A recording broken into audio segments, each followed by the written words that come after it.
तर प्रत्येक सुजाण भारतीय नागरिकांना सीजेपीच्या आंदोलनाला पाठिंबा द्यायला हवा। सध्या आमच्यावर पोलिसांची निगराणी आहे, मात्र कायदेशीर सल्ला घेऊन आम्ही सावधपणे योग्य वेळी सीजेपीच्या आंदोलनात सहभागी होऊ, असं माजी नक्षली विकास नागपुरे यांनी म्हटलेलं आहे। आणि त्यामुळे या वक्तव्यामुळे मोठी खळबळ निर्माण होण्याची शक्यता वर्तवली जाते।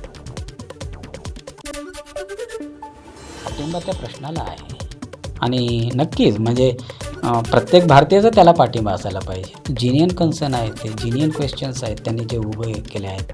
म्हणजे एक एंटायर एज्युकेशन सिस्टम जे आहे ते अशा पद्धतीने गचाळ काम करत आहे आणि सरकारला प्रश्न विचारणारा कोणी नाही आणि सरकारची अरेरावी किंवा अहंकार जो आहे की जो कोणी प्रश्न विचारेल तो सरकार म्हणजे देशविरोधी, देशद्रोही असं कसं होऊ शकतं। म्हणजे आम्ही आंदोलनामध्ये भाग घेऊ, नाही घेणार असं नाही, पण आधी कायदा वगैरे थोडंसं समजावून घ्यावं लागेल, त्या परिस्थितीला समजून घ्यावं लागेल, पण शेवटी आम्ही आमच्या पद्धतीने जनतेमध्येच कार्य करू असं आहे।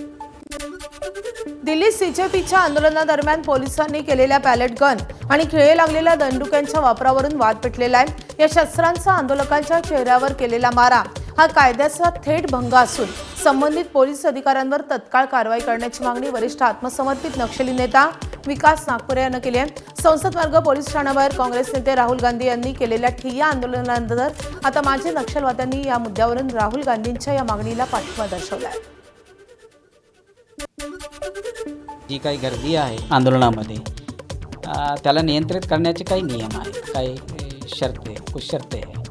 तर त्याच्यामध्ये तुम्ही म्हणजे पॅलेट गनचाही वापर करत असाल तर आधी गुडघ्याच्या खाली फायर करायचं, मग त्यानंतर समजा चेतावणी देऊनही ते थांबले नाहीत तर मग त्यानंतर अधिक बळाचा वापर करायचा। या सगळ्या गोष्टी आहेत त्यांच्या ह्याच्यामध्ये इन्स्ट्रक्शन्स जे आहेत, पण सरळ सरळ चेहऱ्यावरतीच मारा होतो किंवा अंगाखांद्यावरच सरळ वार होतो त्या दंड्याने खिळ्या असलेल्या, तर तोही कायद्याचं उल्लंघन आहे।